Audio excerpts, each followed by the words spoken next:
नमस्कार विद्यार्थी मित्र मैत्रिणींनो, इयत्ता 5वी परिसर अभ्यास भाग 1चा 22वा धडा वाढ आणि व्यक्तिमत्व विकास याचा स्वाध्याय आपण आता इथे लिहितोय. प्रश्न पहिला काय आहे, काय करावे बरे. बरं, या प्रश्नाचं उत्तर लिहिताना तुम्ही जर नवीन असाल चॅनलला तर चॅनलला सबस्क्राईब करा, बेल आयकॉन दाबा. नमस्कार, माझं नाव आहे सपना टीचर.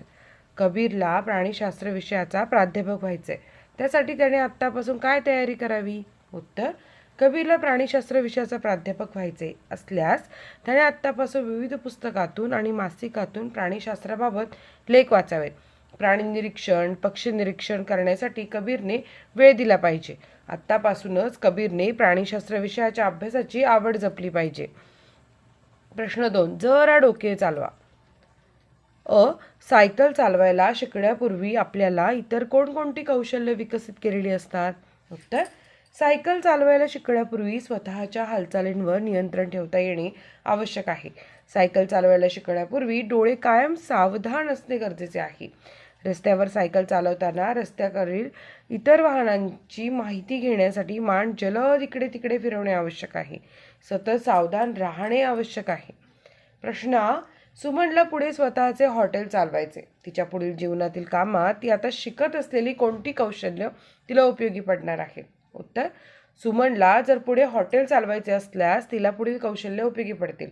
सगळ्यांबरोबर काम करणे, स्वयंपाक करणे, भाषण आणि संवाद साधण्याचे कौशल्य, जिद्द आणि चिकाटी इत्यादी. प्रश्न क्रमांक 3, पुढील प्रश्नांची उत्तरे लिहा. अनुवंशिकता म्हणजे काय. उत्तर, आपले दिसणे, आपली अंगकाठी अशी अनेक शारीरिक लक्षणे साधारणपणे आपल्या आईवडिलांसारखी असतात. एका कुटुंबातील लोकांमध्ये अनेक बाबतीत साम्य दिसून येते. आपली काही लक्षणे आपली आजी, आजोबा किंवा मामा, मावशी, काका, काकांसारखी असतात. म्हणून कित्येक वेळा त्यांना ओळखणारे पण पूर्वी आपल्याला कधीही न भेटलेले लोक अशा साम्यावरून आपल्याला ओळखतात.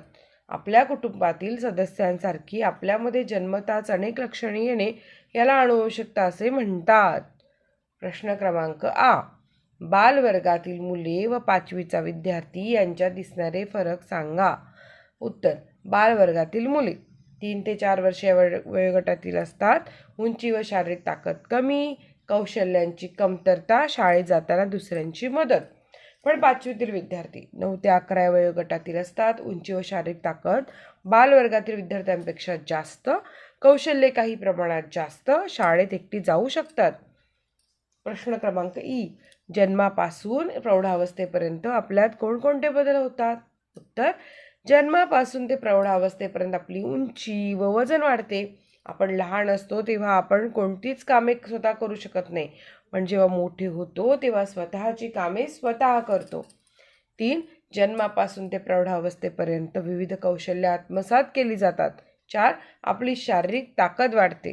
प्रश्न क्रमांक तुम्ही आत्मसात केलेली कोणतीही 3 कौशल्य लिहा. उत्तर, मी आत्मसात केलेली कौशल्य सायकल चालवणे, दोरी उड्या मारणे, पोहणे.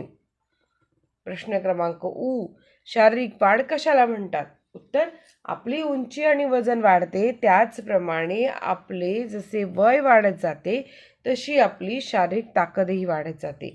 यालाच शारीरिक वाढ असे म्हणतात. प्रश्न क्रमांक 4, चूक की बरोबर ते सांगा. नव्याने शिकलेली कामे बाळ हळूहळू न चुकता करू लागते. बरोबर. प्रश्न क्रमांक जन्मताच आपण कौशल्य आत्मसात केलेली असतात. चूक. स्वतःची सर्वच कामे आपण स्वतः करत नाही. बरोबर. जन्मापासून वृद्धावस्थेपर्यंत आपली उंची वाढत राहते. चूक.